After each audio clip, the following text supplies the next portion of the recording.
अस्सलाम वालेकुम जी। आज हम नया चैप्टर स्टार्ट करेंगे 18 इलेक्ट्रॉनिक्स। इलेक्ट्रॉनिक्स जो है वो अप्लाइड फिजिक्स की ब्रांच है जिसके अंदर हम कंट्रोल मोशन ऑफ इलेक्ट्रॉन को स्टडी करते हैं थ्रू डिफरेंट डिवाइसेस। तो पहले तो इलेक्ट्रॉनिक की डेफिनेशन लिखी हुई है, the branch of physics which deal with the motion of electrons in flow of current through semiconductors is called electronics. क्योंकि अब आजकल जितनी आगे एडवांस डिवाइसेस हैं इलेक्ट्रॉनिक्स की वो सारी सेमीकंडक्टर बेसिस हैं, तो इसलिए हम यहाँ पर इसको डिस्क्राइब कर रहे हैं। तो सेमीकंडक्टर हमने 17 चैप्टर के अंदर पढ़ा था। तो आगे फर्दर हमने उनको दो तरह का मटेरियल बनाया था उनसे, पी टाइप मटेरियल और एन टाइप जो मटेरियल था, तो वो हमने इम्प्योरिटी ऐड करके जो है ना उसको बिल्डअप किया था। तो यहाँ पर बात पहले उसी से शुरू होगी, पी एन जंक्शन से। तो पी एन जंक्शन जो है वो कैसे बनेगा, देखें वो जो सिलिकॉन या जर्मीनियम की जो क्रिस्टल है उसको आप इस तरह से ग्रो करें कि उसको हाफ जो है यानी हाफ क्रिस्टल को आप ट्राईवेलेंट इम्प्योरिटी से डॉप करें और हाफ को पेंटावेलेंट इम्प्योरिटी से डॉप करें, तो वो फिर पी एन जंक्शन जो है वो बन जाएगा। बीच में जो बाउंड्री होगी वो इंपॉर्टेंट रोल प्ले करेगी, उसे आप पी एन जंक्शन बोलेंगे। तो ये डेफिनेशन लिखी हुई है यहाँ पे। A PN junction is formed when a crystal of germanium or silicon is grown in such a way that its one half is dropped with the trivalent impurity and one half with the pentavalent impurity. PN junction is an important building block of electronics. अब देखें half trivalent impurity आपने की है उसके अंदर डॉप, definitely वो first half जो होगा उसके अंदर मेजॉरिटी में होल्स मौजूद होंगे, और अगर आपने दूसरा सेकंड हाफ जो है वो पेंटावेलेंट किया है उसमें उसमें मेजॉरिटी में फ्री इलेक्ट्रॉन मौजूद होंगे। तो वो अब ये जो बाउंड्री बीच में है वो एक इम्पोर्टेंट रोल प्ले करेगी। जैसे ही ये आप कंप्लीट करेंगे जंक्शन बन जाएगा।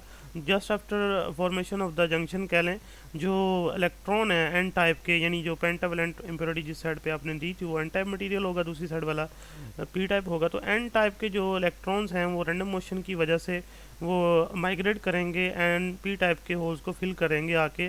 तो इस तरह थोड़ी सी माइग्रेशन होगी, और जो माइग्रेशन की वजह से इलेक्ट्रॉन जो है वो एक एक एक साइड से दूसरी साइड पे जब आएंगे डेफिनेटली कुछ आइंस प्रोड्यूस होंगे। तो वो रीजन जो क्रिएट हो जाएगा उसे हम डिप्लेशन रीजन का नाम देते हैं, और फिर पोटेंशियल वेरियर भी आएगा। उस चीज़ को हमने डिस्कशन जो है ना यहाँ पर है, और शॉर्ट क्वेश्चन में ये पूछे भी जाते हैं। तो ये एन रीजन जो है पी एन जंक्शन का वो फ्री इलेक्ट्रॉन रखता है मेजॉरिटी के अंदर, जैसे अभी आपको मैंने बताया। और दूसरी चीज़ ये है कि पी रीजन जो है वो होल रखता है मेजॉरिटी के अंदर, जैसे यहाँ दिखाया भी हुआ है। ये अब देखें वो बाउंड्री बीच में जो एक इंपॉर्टेंट रोल प्ले करेगी, इस साइड पे जो है ना होल्स हैं मेजॉरिटी में और बहुत कम फ्री इलेक्ट्रॉन होंगे, इस साइड पे मेजॉरिटी में फ्री इलेक्ट्रॉन्स हैं, ये एन टाइप है। तो डेफिनेटली जो होल्स हैं वो मिनॉरिटी में होंगे यहाँ पे। अब यहाँ से इलेक्ट्रॉन यहाँ चले गए और जाके उन्होंने होल्स को डिफ्यूज़ कर दिया। जब उन्होंने होल्स को डिफ्यूज़ किया तो वहाँ नेगेटिव चार्ज की लेयर्स बन गई, क्योंकि वो होल मौजूद तो था लेकिन ओवरऑल तो एटम न्यूट्रल था वहाँ पे जो भी था।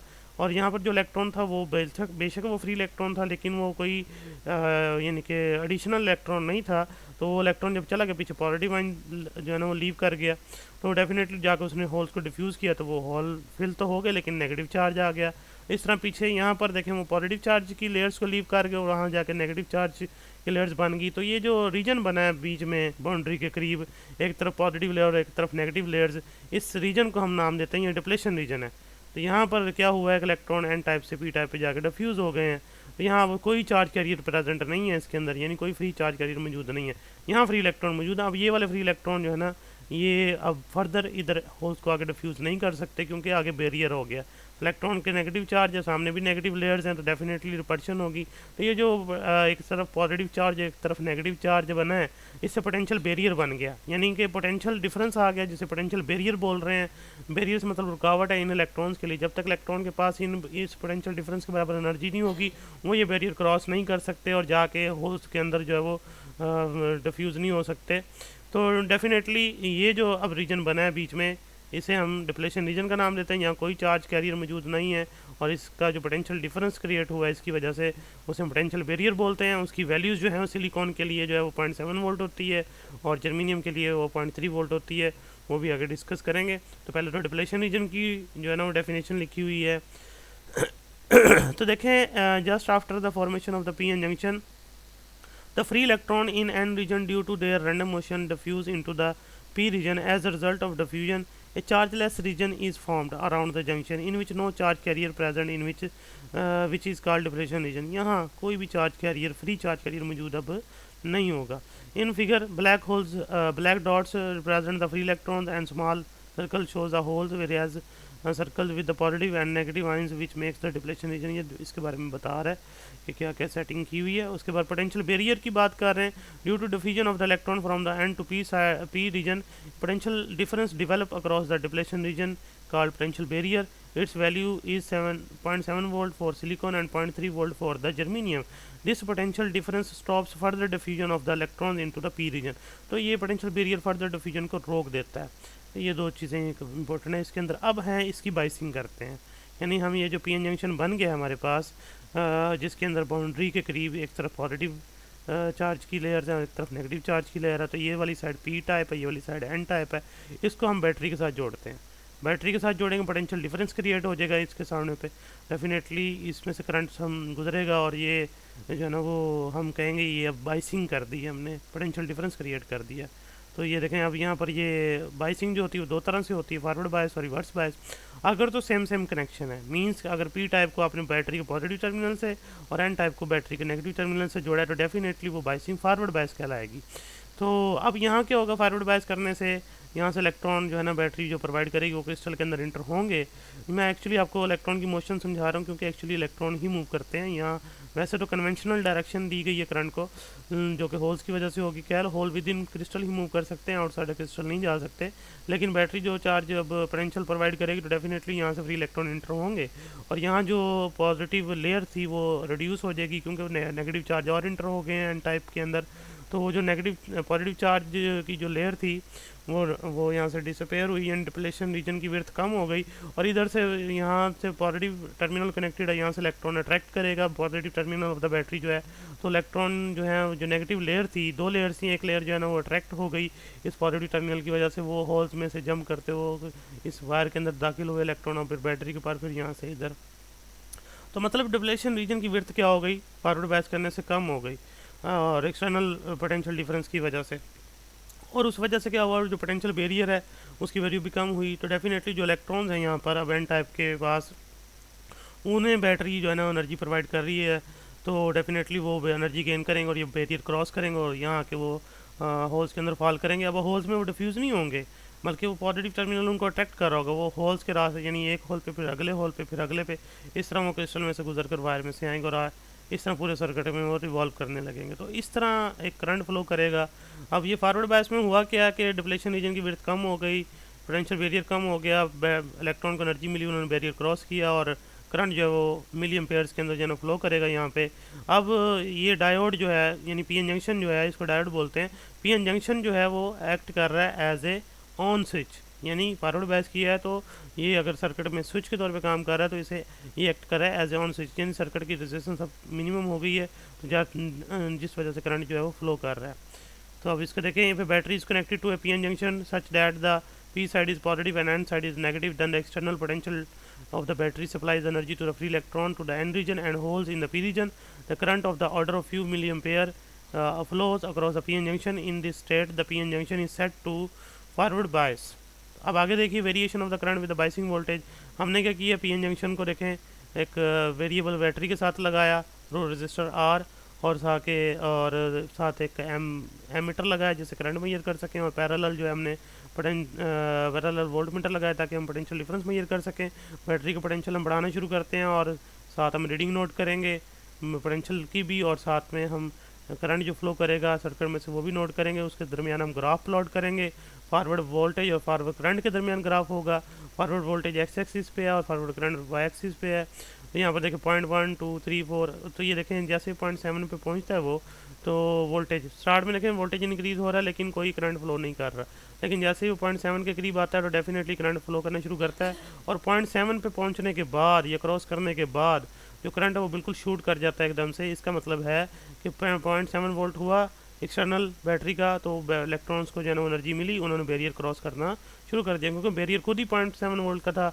जैसे 0.7 का पोटेंशियल इंक्रीज़ हुआ 0.7 से, डेफिनेटली इलेक्ट्रॉन को एनर्जी मिल गई और बैरियर क्रॉस करने लग गए और करंट फ्लो करने लगे। तो ये करंट इसलिए शूट कर रहा है। अब इसके ऊपर जो है ना आप 2 पॉइंट मार्क करके डेल्टा वी एफ और डेल्टा आई एफ जो है ना मेजर कर लें, यानी फारवर्ड करंट में चेंज और फारवर्ड वोल्टेज में चेंज, वो आप चेंज यहाँ पुट करें।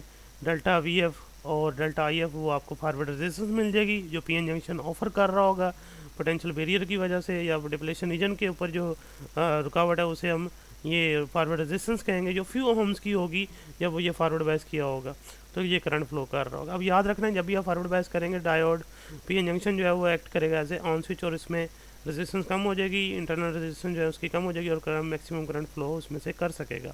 अब नेक्स्ट है रिवर्स बायस। रिवर्स बायस के अंदर जो हमने उसकी पोलैरिटी रखनी है वो रिवर्स कर देनी है बिल्कुल, मीन्स टू से कि जो पी टाइप है उसको नेगेटिव टर्मिनल से और एन टाइप जो है वो positive terminal of the battery से अपने कनेक्ट कर देना है, यानी कनेक्शन हमने रिवर्स कर दिए।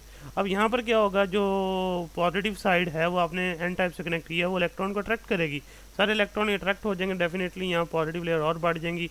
इधर से नेगेटिव लेयर दी है आपने, नेगेटिव लेयर दी है तो मतलब नेगेटिव कनेक्ट किया है पी टाइप से, यहाँ आके वो होल्स डिफ्यूज़ करेंगे, होल्स को डिफ्यूज़ कर देंगे तो यहाँ नेगेटिव लेयर बढ़ जाएगी, डिप्लेशन रीजन की विड्थ बढ़ने लग जाएगी और पोटेंशियल बैरियर बढ़ जाएगा। तो यहाँ पर कोई इलेक्ट्रॉन ऐसा नहीं हो सकता जो ये बैरियर क्रॉस कर सके, लेकिन इस तरफ से कुछ इलेक्ट्रॉन होंगे जो ये बैरियर क्रॉस करके उधर चले जाएंगे, तो रिवर्स करंट जो है वो फ्लो कर पाएगा यहाँ पे। तो रिवर्स करंट कहते हैं इसको, आप नेगेटिव करंट भी कह लें। तो ये बहुत कम होता है, बहुत कम माइक्रो एम्पेयर के अंदर होता है, जो कि प्रैक्टिकली तो बल्कि उसका जीरो ही कंसिडर करते हैं। तो जब आप रिवर्स बायस करेंगे इसको, डिप्लेशन रीजन की विड्थ बढ़ जाएगी, पोटेंशियल बैरियर बढ़ जाएगा, जिस वजह से जो है वो डायोड एक्ट करेगा, यानी पी एन जंक्शन एक्ट करेगा as a off switch in the circuit, तो इसमें कोई करंट फ्लो नहीं कर सकेगा। तो अब यहाँ पर भी यही दिखाया गया कि आपने रिवर्स डायरेक्शन के अंदर जो है ना आपने बैटरी अप्लाई की, वोल्ट मीटर लगाया और एम मीटर लगाया जिससे आप करंट मेजर करेंगे। आप इसका भी ग्राफ प्लॉट करते हैं, इससे जो रीडिंग आती है आपको, तो देखें आप रिवर्स करंट है, रिवर्स वोल्टेज है, तो हमने थर्ड क्वाड्रेंट के अंदर ग्राफ उसका प्लॉट किया है, तो हॉरिजॉन्टल एक्सिस पे वही वोल्टेज है, रिवर्स बायस जो वोल्टेज है और करंट भी जो है माइक्रो एम्पेयर के अंदर कंसीडर कर रहे हैं। तो पहले 5 वोल्ट, फिर 10, फिर 15, 20 और फिर 25। आप ज़रा देखें करंट की वैल्यू बहुत कम है जो कि बहुत माइक्रो एम्पेयर्स के अंदर है, और वो वही है with the increase in the voltage. Voltage बढ़ता जा रहा है रिवर्स वोल्टेज, लेकिन करंट की वैल्यू नहीं बढ़ रही। लेकिन जैसे 25 वोल्ट क्रॉस किया है तो करंट एकदम से शूट किया है, उस पर क्या हुआ है कि 25 वोल्ट आपने जब अप्लाई किया है, 5 वोल्ट से जब क्रॉस किया है, एक्सटर्नल पोटेंशियल डिफरेंस इतना स्ट्रांग हुआ कि उसने जो अंदर क्रिस्टल के अंदर जो कोवलेंट बॉन्ड थे जिसके ज़रिए से एटम जुड़े होते हैं, वो कोवलेंट बॉन्ड जो है ना टूटने शुरू हो गए, उसमें से इलेक्ट्रॉन बाहर आना शुरू हुए, फ्री इलेक्ट्रॉन्स और होल्स की तादाद जो है ना बढ़ गई, यानी कि जो इसमें रिवर्स करंट था थोड़ा सा मामूली सा बिल्कुल, वो मिनॉरिटी चार्ज कैरियर की वजह से था। देखें इधर पी टाइप पे मेजॉरिटी जो है वो होल्स होते हैं, लेकिन यहाँ से इलेक्ट्रॉन अगर उधर जा रहा है तो क्रॉस करके जंप करके डेफिनेटली वो रिवर्स करंट है मिनॉरिटी की वजह से, यानी पी टाइप से इलेक्ट्रॉन उधर जा रहा है। होल अगर जाता तो डेफिनेटली मेजॉरिटी होता, तो वो तो एक लहर सी फॉरवर्ड में थी, लेकिन यहाँ वो जो मिनॉरिटी चार्ज कैरियर की वजह से करंट फ्लो कर रहा है, तो वो मिनॉरिटी चार्ज कैरियर जो है वो बहुत बढ़ जाएंगे जब ये कोवलेंट बॉन्ड टूटना शुरू होंगे, क्योंकि बहुत सारे इलेक्ट्रॉन और फ्री इलेक्ट्रॉन और होल जो है वो जनरेट हो जाएंगे क्रिस्टल के अंदर, और डायोड साथ ही बर्न आउट हो जाएगा। तो ये 25 जो वोल्टेज है ये ब्रेक डाउन वोल्टेज है, इसके ऊपर डायोड बिल्कुल यानी पी एन जंक्शन जो है वो बिल्कुल बर्न आउट हो जाता है। और ये सिंबल है इसका जो सर्किट में हम यूज़ करते हैं ट्रायंगल की शेप का, तो ये एरो है एक तरह से जो करंट की डायरेक्शन को ही शो कर रहा है, कन्वेंशनल करंट की डायरेक्शन को, और जो वर्टिकल लाइन है वो एन साइड और जो ये एरो वाली साइड है वो पी साइड होगी। तो नेक्स्ट हम ये सर्किट के अंदर जो है वो इसी तरह इसको एज ए सिंबल यूज़ करेंगे। तो इसमें अभी फ़िलहाल आपने ये बायसिंग याद रखना है, और इससे पहले आपको जो दो चीज़ें बताई गई पोटेंशियल बैरियर और डिप्लेशन रीजन, इसके बारे में याद रखना है। बाकी फिर नेक्स्ट इंशाल्लाह इसकी एप्लीकेशन देखेंगे, और फिर कुछ स्पेशल डायोड्स वो भी हैं। बेसिक एप्लीकेशन जो है इसकी रेक्टिफिकेशन है, जिसके अंदर हम अल्टरनेटिंग करंट को डायरेक्ट करंट में कन्वर्ट करते हैं, वो देखेंगे फिर नेक्स्ट। अल्लाह हाफिज़।